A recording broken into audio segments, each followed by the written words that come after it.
leading us this morning in our musical worship. We all are grateful and are thankful for what y'all do for us week in and week out, leading us right up to the throne through the music that we sing and we exalt to God with. This morning, if you have your Bibles, open with me to Exodus 6. There are no note page. There is no note page. Let me get this grammatically correct before my wife throws a songbook at me. There are no note pages in the bulletin this week. This has been one of those weeks that I've just wrestled with exactly what it was that I was supposed to say. My notes are not typed. They're still handwritten right here on my iPad, just to tell you how God's been working with me this week. So rather than having sent something in to Jennifer that I turned around and changed, because I actually have changed this like 4 times this week. So there's no note. I do have it on the screen. You can follow along. If you want the note page, if you will just send Jennifer an email or call her tomorrow, she will have them available, or not tomorrow, the office is closed tomorrow, on Tuesday, so she can email it to you later in the week. If y'all want the note page, if you're keeping up with that or whatever, and it's not going to be complete if you don't have this last page of notes, we can get it to you and email them to you later in the week. This morning, we get to talk about we experience. We've been talking about knowing God over the last few weeks, and what we have seen over the last few weeks is that God's at work around us, even in Moses' case, from before he was born. I mean, God was moving and working and doing things that was actively working towards Moses being called of God and used of God. We see how God spoke to Moses. We see how God pursued a love relationship with him.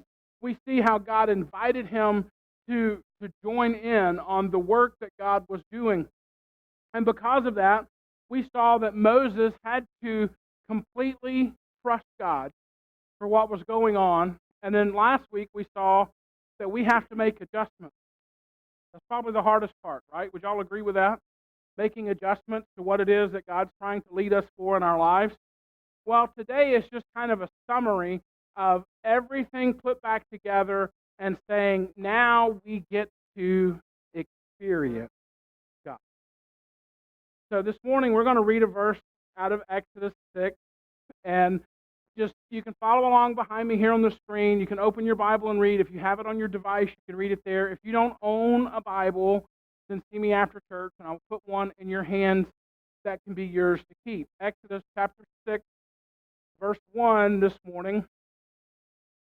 It says, "But the Lord said to Moses, now you shall see what I will do to Pharaoh.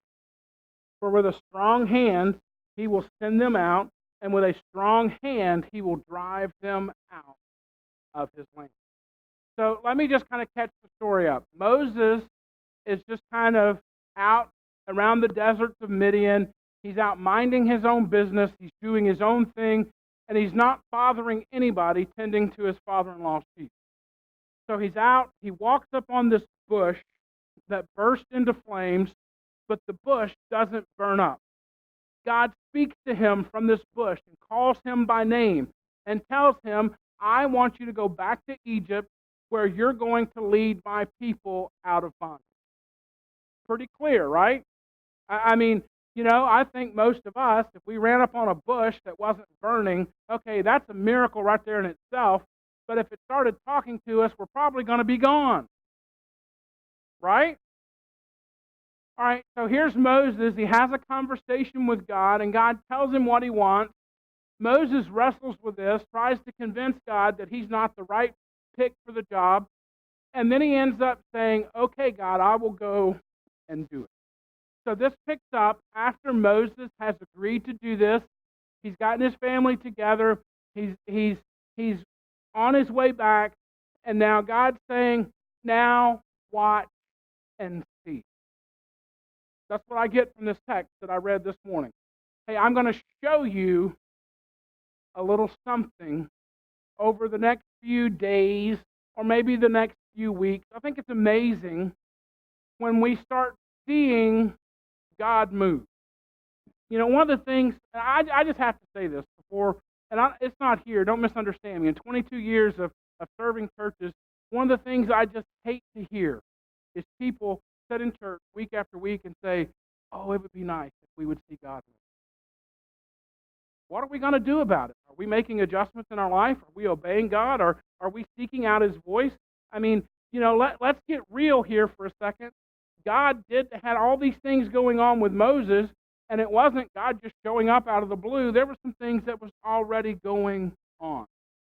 We experience God. Here's what I want you to hear.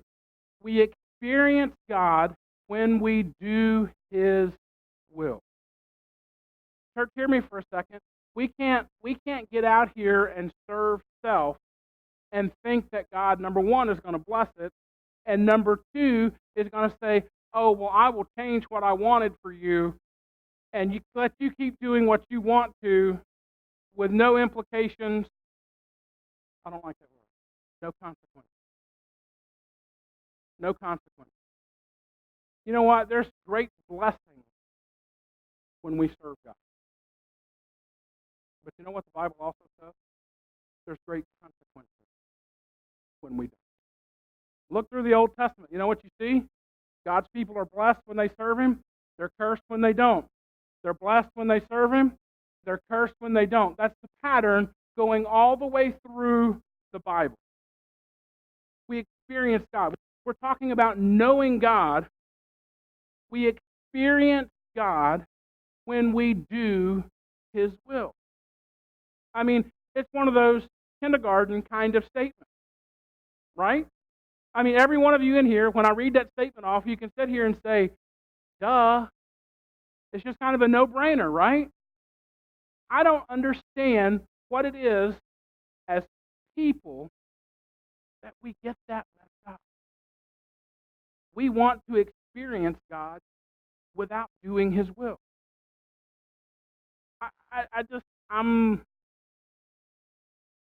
We do experience God when we're out of His will, but we experience the discipline and the wrath of God. Hey, I remember as a kid, one time I was told, it only took once, I was told to go cut my own switch. Y'all ever been there? All right, so in all of my great brilliance, we had this willow tree out in the yard, and these are they're little bitty limbs. I mean, you can just wrap them up and tie them in knots. I'm going, yeah. I cut that thing off, and I go in there. Little did I know, those things were going to wrap around my leg. That was probably one of the worst spankings I ever received as a child.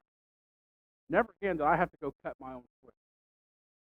Because I made up my mind the next time I was going to the firewood pile and I was going to drag in one of those pieces of oak. That probably wouldn't have hurt as bad. You know what? God disciplines us as His children. Thank you. We don't like that. We don't like the fact of God loving us so much that He tries to keep us away from the stuff that's going to hurt. As a kid, I never really understood discipline. I just thought it was cruel and, all this stuff. As a parent, you begin to understand, I want to keep my kids safe. I want to do for them what, I want to help them learn lessons without them having to learn them the hard way, right? That's God with us. He wants His absolute best for us. Hang on a second. But that comes through surrender of ourselves. We can't have His absolute best and do it our way. Moses was here, and he was sitting here going, oh, wow, I'm starting to experience God. Let me just kind of tell you the rest of the story before we get into the text. Moses goes back to Egypt, him and Aaron. Moses is 80, Aaron is 83, if you read through the next 4 or 5 chapters. And here's what you find. Moses going before Pharaoh. Pharaoh says, hey, give me a sign. Moses gives him 9 of them. The first 4, I think, Pharaoh's magicians are able to replicate those. Hey, you can do this, great. My guys can do it too, no big deal. So then it progresses. Can y'all imagine about frogs just covering everything? Or having boils on your skin from head to toe? Just, just, or the flies. I mean, if there's dead frogs everywhere, there's going to be flies. And the smell has to have been awful. So here's Moses. He's working through the things that God's given him as signs. But what he tells him here in chapter 6, he says, you're going to go to Pharaoh. Pharaoh is going to let you go, and he's going to drive you out. All right, the Israelites had been in captivity in Egypt for about 430 years at this point. It was a small family that moved into Egypt. Well, I guess it was a large family. It was like 12 sons, and all of. So it was a rather large thing. But when they left Egypt, it was over 600,000 men. Hear me, 600,000 men, which would have put the total of everybody about somewhere between 1.2 million and 1.5 million. Think about the entire population of San Antonio moving out all at one time. That's what God was working on for Moses. He says, hey, Pharaoh's going to drive you out. Oh, by the way, y'all need to start asking them for gold and silver. That's what God told them. Y'all need to start asking the Egyptians for gold and silver. And he gave them some very specific instructions on the night that it was going to take place. You know what happened? Right after midnight, Pharaoh's army came and started telling them, get your stuff together, get out of our land. We don't want you here anymore. Hey, here's a front row seat to watching God do what only God could have done at this particular point. And he's telling Moses, he says, you've done the things I've asked you to do. Now sit back and watch me work. All right, so number one, you're not taking notes because there's no notes for you to take, but if you want to write them down, here they are. Doing God's will involves God's perfect timing. Folks, I want you to understand, y'all are probably a lot like me. You pray for something, and you want God to give it to you right then. Right? I mean, y'all don't have to raise your hands. We live in a society that gives instant gratification. Hey, there's a word I don't know. I can get my phone out and I can look it up. Hey, what time did the movie start? And I can get my phone out and I can look it up. Hey, I'm lazy right now, and I'm going to get on my phone and I'm going to order some food so that somebody else can bring it over here and deliver it for me, and we get it right then. We have a hard time sometimes being patient and waiting on God. Let me illustrate. Moses killed this guy. He leaves Egypt. 40 years later, God comes to him and says, hey, I've got something I want you to do. He's 80 years old. I want you to lead my people out of Egypt and lead them into the land that I promised. This should have been a journey that should have taken them about 3 weeks on foot. It took 40 more years. Think about it. I mean, here's Moses. We're going out now. I understand that the 40 years was a punishment for a lack of faith. That's another sermon for another time. But here they are. They wander around for 40 years. He's 80. He's 80 when he stands before Pharaoh. When the children of Israel began to cross over into the Jordan after Moses had died, he was 120. Think about that for just a second. Oh, but Pastor, people lived a lot longer back in Bible times than they do now. Well, in Genesis, yeah, but by the time that Moses was here, 120 was very atypical.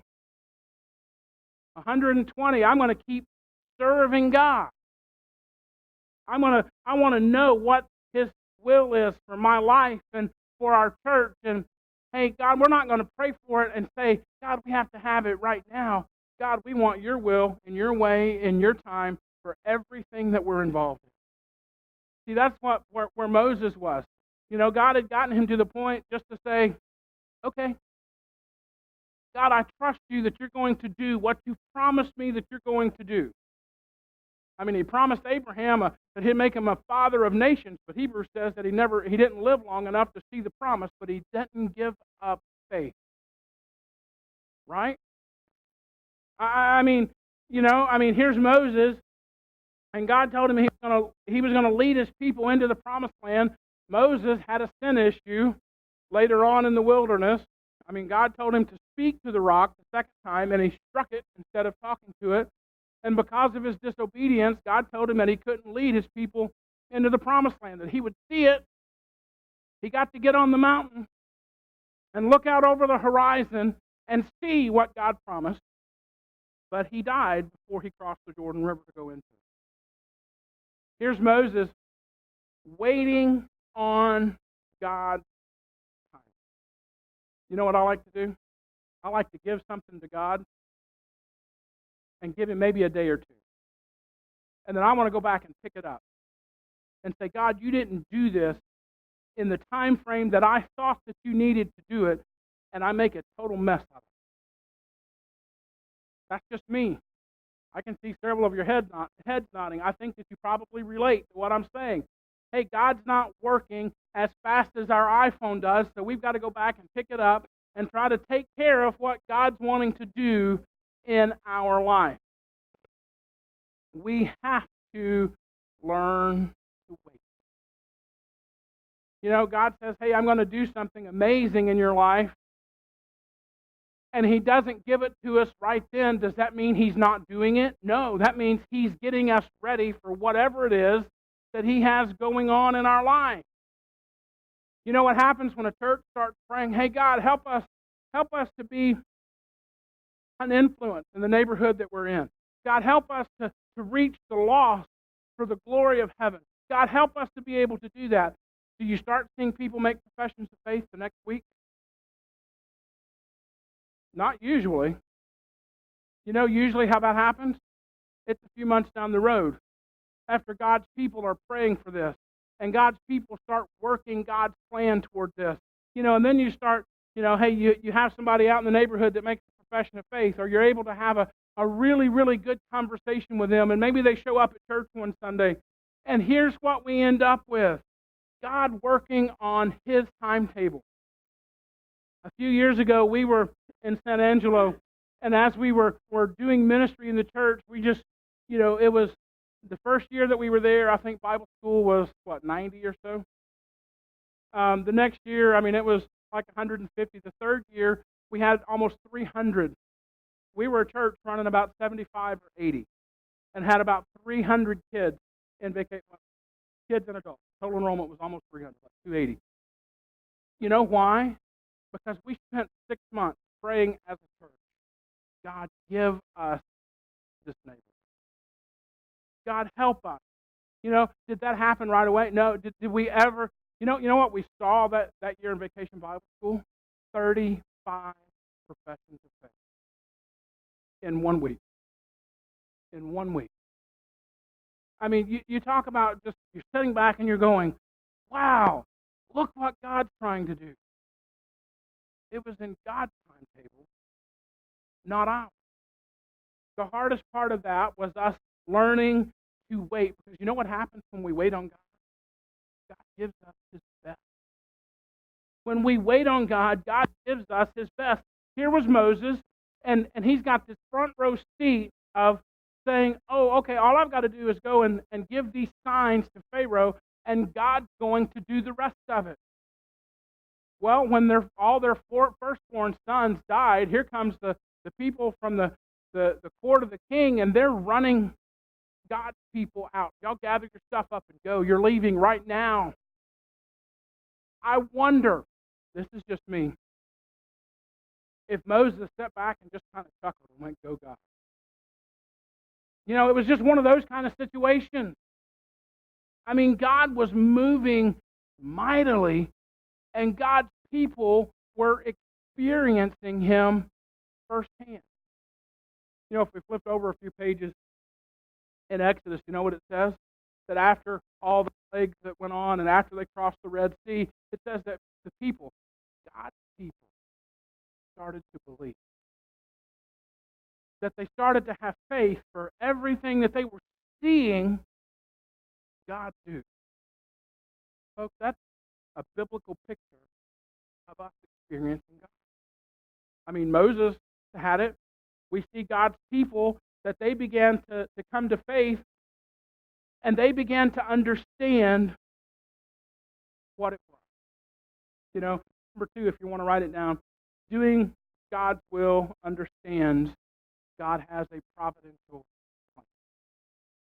Folks, I want you to understand something. God has a plan and a purpose for your life. For every one of us in here, God has a plan and a purpose for our life. There's 1,500,000 people, 1,250,000 people, somewhere along in there that's migrating out of Egypt into the wilderness, and they wander there. You know, it didn't take them long to begin to complain to Moses when they began to run out of rations. And man, when we were in Egypt, we had fish and meat in our diet. We're really not liking these desert provisions. God gives them manna and quail. Do you know that God's plan was so perfect for them that their shoes and their clothes didn't wear out for 40 years? Folks, I want you to understand how great God is. It's not just that we see this picture in the Old Testament. God still does these kinds of things. It may not be that our clothes last us 40 years, but God provides every single need that we have. He educates us. He equips us. He wants us to trust Him as we're moving forward. And He wants us to understand that He is caring for us. There's a scripture in Matthew that says, if He provides for the birds of the air, how much more so will He provide for us? Oh, and then it's prefaced with the things that do not work. God's got this. I'm here to tell you, God has this. And as He's providing for us. I mean, look at Moses. Let's just go back through his life for a second. Hey, Moses is born, but there's an edict from the king that all the baby Hebrew boys have to be thrown into the Nile because they're overpopulating. Oh, his mom and his older sister, I think, make a basket for him and put him in the Nile. The king's daughter finds this. Hello, is this not God's hand at work all the way through this? Sends him in to where he's protected and he's provided for and he's nurtured with every single thing that God can do to raise this man up 80 years later. Talk about the timing of God. To send him back in there and say, God said, let my people go. Moses, God took care of him. Oh, He sent him out in the wilderness for 40 years, roaming around tending sheep. God takes care of him. Sends him back to the wilderness for another 40 years, roaming around, taking care of God's people. God took care of him. I like the word nurture because it almost gives the idea that God just draws him up close and holds him and says, I've got this. Years ago, there was a song I heard. I don't even remember who does it. Some of you might can tell me afterwards. If I could just sit with you for a while. Kind of gives the picture of us getting up in God's lap and just allowing God to wrap His arms around us and us just sit there for a little while and just soak up what God has to give. That's what He did with Moses. That's exactly what went on here. Is that God took care of him and nurtured him all throughout the course of his life. All right, number 3, before we run out of time this morning. Doing God's will experiences God working through us. Church, God's plan is to use us to show His glory. When we experience God, God's working in us to show His glory. Think about that. Even when He uses you to share the gospel with someone else, He's using you to have someone else understand how great God is. You know, when years ago when I first started the ministry, I was volunteering with the and I'll date myself when I say this. At the time, it was the Baptist Student Union. I think it's Baptist Student Ministries now. was the resident there at the campus building, and there was a guy that we had been working on. We've been sharing the gospel with him, been relational with him, playing basketball with him, doing all of these kinds of things. And when he met Christ, he comes up behind me in the hall one day and he puts his arms around me and he goes, "Thank you for caring and letting God use you." Shared his salvation testimony with me, and he says, "You were a big reason that I was able to meet you." Folks, when we experience God, that's the kind of thing that we're able to experience. God working in us to show His great love to someone else. You see, it's never about us. It's never about us. It's always about Him.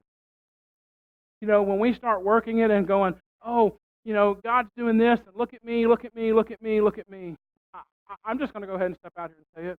That's not God. If it's you're drawing the attention off of it, it's not God doing that in your life. God does it so He can be glorified in ordinary vessels that point people to an extraordinary God. That's what it is with God doing it. Hey, we want to see God work in the life of our church. Hey, let's pray for it. Start asking God. Let's start being obedient and saying, "God, I need to make adjustments in my life." You know, the first adjustment that we probably should talk about for just a moment. Do you know Jesus? I'm not asking about, do you know about Jesus? If I ask you the question this morning and I walked up to you face to face, tell me about how you met Jesus. You know, and I've learned to stop asking, "Are you a Christian?" Because 99% of everybody that I ask that question will answer yes. Tell me about how you met Jesus. "Oh, Pastor, I've been in church since I was -9 months. You know, I've always been in church. It's just something that I just know." "Pastor, I was baptized when I was however old." "Pastor, I've been on the membership roll for however many years." You know, those questions, none of those have answered the question that I asked. Tell me about how you met Jesus. I came to a point and place that I understood that my sins were an atrocity toward God. That there's things in my life that were just absolutely messed up. And I confess that. That's a big word that we like to use. It means that we saw it like Jesus was seeing it. And we're saying, "Hey, I'm sorry for that. I don't want to keep doing that." I'm acknowledging that I need something in my life, and that something can only come through faith. And God, I'm asking you right now to save me. I'm not saying that you have to go back to a date and a minute and an hour and a second and say, "This is exactly when I met Jesus," but I am saying that you're going to remember that conversation with Christ and say, "I'm a sinner. I'm sorry for my sin, and God, I'm asking you to save me." I was 13. February 27th, 1983. See, I'm one of those that can take you right back to what was going on. It was one of those days that I was being a 13-year-old in all of a 13-year-old's glory. You guys that have raised teenagers, you understand completely what I'm talking about, right? Most 13-year-olds like to back talk, right? Y'all ever done that? I mean, they know more than their parents know, right? You know, that was me, you know. I mean, I had life all figured out. My parents were idiots, you know, and I had an attitude. Got into a discussion with my mom. She's like, "You're not really acting like somebody that's given their heart to Christ." Now, keep in mind, this is coming from a preacher kid that was at the church every single time the doors were open. You know, I knew where to sit. I knew how to act for the most part when I was in church. I knew the right words to say and have it all figured out. You know what I realized that day? I didn't know Jesus. There wasn't no amount of church that was going to fix the problem that God had revealed. Maybe that's you. Maybe that's the adjustment that you need to make this morning. That you're here and God's brought you here so that you can say, yes, Jesus, I'm ready to begin this journey, whatever it looks like. Maybe this morning, you're here and you're just saying, hey, there's just something going on. I know that I'm a believer, but there's just something going on in my life that God and I need to have a conversation on. And I just haven't done that yet. You see, when God starts working in us, we begin to experience God in the way that He intends for us to experience Him. We see God in action. Every single time in the life of the church that we see somebody give their heart to Jesus, that they begin that journey in faith with Jesus, it's a miracle in action. We like to think of miracles as people being healed from cancer. But what about healed from lostness? I mean, Jesus is in the life-giving business. Not that He can't heal from cancer. He can when He chooses to, but He also gives life. We experience God working through us because we're obedient and we're saying, God, your will first, not mine. That's actually how Jesus taught His disciples how to pray. When you're praying, ask for God's will to be done, not what I'm with y'all here. We all like to sit there and say, God, I want to see this work out. We have those things that we like to say, oh, God, we want to pray for this. Okay, are we praying God's will for this? Or are we praying and saying, God, this is what I want? Because it doesn't sound like it's a whole lot of difference until you get right here in the heart. God, I want what you want, regardless of what that is. God, I want what you want, regardless of what you need to do in me to make that happen. God, I want what you want so that you can use me for your glory, God, and everything, anything that you have for my life. You know what happens when we start to experience God? Our faith begins to grow.